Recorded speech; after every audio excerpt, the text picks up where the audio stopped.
آج کی ویڈیو میں ہم آپ کو بولا سنیارا کے بارے میں بتائیں گے۔ بولا سنیارا پنجاب کا ایک مشہور ڈان تھا۔ اس کے نام سے بہت ساری پاکستانی فلمیں بھی بن چکی ہیں۔ بولا سنیارا سیالکوٹ کے ایک گجر خاندان سے تعلق رکھتا تھا، جبکہ اس کا والد سیالکوٹ کا ایک مشہور سنیارا تھا۔ سن 1978 میں اس وقت کے سیالکوٹ کے ایم این اے میاں مسعود احمد نے 5 تولہ سونا بولا سنیارا کے والد کے پاس نقش نگاری کے لیے بھیجا، لیکن بدقسمتی سے اسی رات اس کی دکان پر چوری ہو گئی اور چور سارا سونا لے اڑے۔ ایم این اے میاں مسعود کو یہ شک تھا کہ یہ چوری بولا سنیارا کے باپ نے خود کروائی ہے۔ اس نے اس کے باپ پر مقدمہ درج کروا دیا۔ اس وقت بولے سنیارے کی عمر صرف 19 برس تھی۔ بولے سنیارے کے باپ کو پولیس نے پکڑ لیا اور اس کو 3 سال قید کی سزا سنا دی۔ قید کے دوران اس پر بہت تشدد کیا گیا۔ ایک دفعہ بولے سنیارے کی ماں جیل میں کھانا لے کر گئی تو پولیس والے نے اسے پیچھے ہٹانے کے لیے دھکا دیا۔ بدقسمتی سے اس عورت کا سر دیوار کے ساتھ لگا اور یہ موقع پر ہی جاں بحق ہو گئی۔ بولا سنیارا یہ صدمہ برداشت نہ کر سکا اور بہت سخت بیمار ہو گیا۔ ابھی یہ ہاسپٹل میں ہی تھا کہ اس کے باپ کو جیل میں ہارٹ اٹیک ہوا اور وہ بھی اس دنیا سے چل بسا۔ جب بولا سنیارا تندرست ہوا تو اس نے جرائم کی دنیا میں قدم رکھا۔ اس نے اپنے جرائم کا آغاز ڈکیتیوں سے کیا۔ 2 ماہ کے دوران اس نے 35 سے زائد ڈکیتیاں کر ڈالی اور اس کے ساتھ ساتھ 3 لوگوں کو قتل بھی کر دیا۔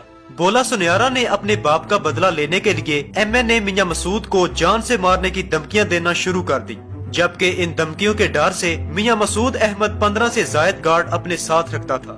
بولا سنیارا نے میاں مسعود احمد کے آنے جانے پر گہری نظر رکھی ہوئی تھی اور ایک دن بولا سنیارا نے میاں مسعود احمد کی گاڑیوں پر حملہ کر دیا جب وہ قومی اسمبلی کے اجلاس سے سیالکوٹ واپس آ رہا تھا۔ اس حملے میں ایم این اے میاں مسعود خود تو محفوظ رہا، لیکن اس کے 4 گارڈز قتل ہو گئے۔ اس واقعہ کے بعد بولا سنیارا وہاں سے فرار ہو گیا اور گجرانوالہ میں ہمایوں گجر کے پاس پناہ لے لی۔ یہ ہمایوں گجر اس کی پھپھو کا بیٹا تھا۔ دوستو، ہمایوں گجر کا شمار بھی پنجاب کے مشہور ڈانز میں ہوتا ہے۔ پولیس نے اس دوران بولا سنیارا کی گرفتاری کے لیے بے شمار چھاپے مارے، لیکن وہ اس میں ناکام رہے۔ اس کے کچھ عرصہ بعد بولا سنیارا کو میاں مسعود کی مخبری ہوئی۔ بولے سنیارے نے میاں مسعود پر حملہ کروایا جب وہ نارووال کی ایک شادی میں مصروف تھا۔ اس زوردار حملے میں میاں مسعود اور اس کے 4 بیٹے قتل ہو گئے۔ اس کے بعد سیالکوٹ میں بولے سنیارے کو دہشت کی علامت سمجھا جانے لگا۔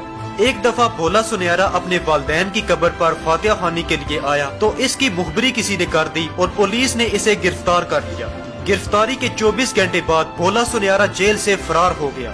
اس دوران اس نے ایک پولیس اہلکار کی رائفل چھین کر متعدد پولیس اہلکاروں کو بھی قتل کر دیا۔ بولا سنیارا نے جیل سے فرار ہونے کے بعد ہمایوں گجر کے دشمنوں کو بھی قتل کرنا شروع کر دیا۔ ہمایوں گجر بولا سنیارا کو اپنا استاد مانتا تھا۔ بولے سنیارے کی بڑھتی ہوئی کارروائیوں کو دیکھتے ہوئے پولیس نے اس کے سر کی قیمت 50 لاکھ روپے مقرر کر دی۔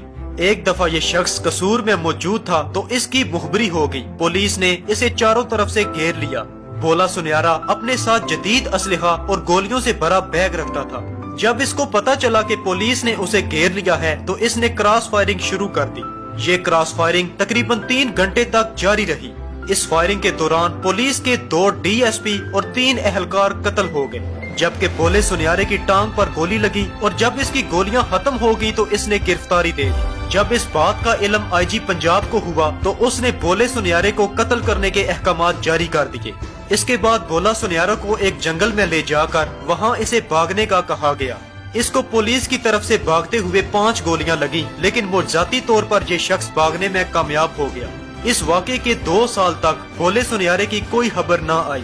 ٹھیک 2 سال کے بعد بولے سنیارے کی کارروائیوں کا سلسلہ ایک بار پھر سے شروع ہو گیا۔ یہ علاقہ غیر میں بیٹھ کر کارروائیاں کروا رہا تھا۔ پولیس کی طرف سے بولا سنیارا کے خلاف علاقہ غیر میں جا کر آپریشن کرنے کا فیصلہ کیا گیا، لیکن پولیس اہلکاروں نے علاقہ غیر یعنی جمرود جا کر آپریشن کرنے سے انکار کر دیا۔ پھر بولا سنیارا کو پکڑنے کے لیے آرمی کو کہا گیا۔ آرمی نے اس علاقہ غیر میں آپریشن کیا اور اس آپریشن کے دوران بولا سنیارا قتل ہو گیا اور بولے سنیارے کی زندگی کا باب یہیں پر بند ہو گیا۔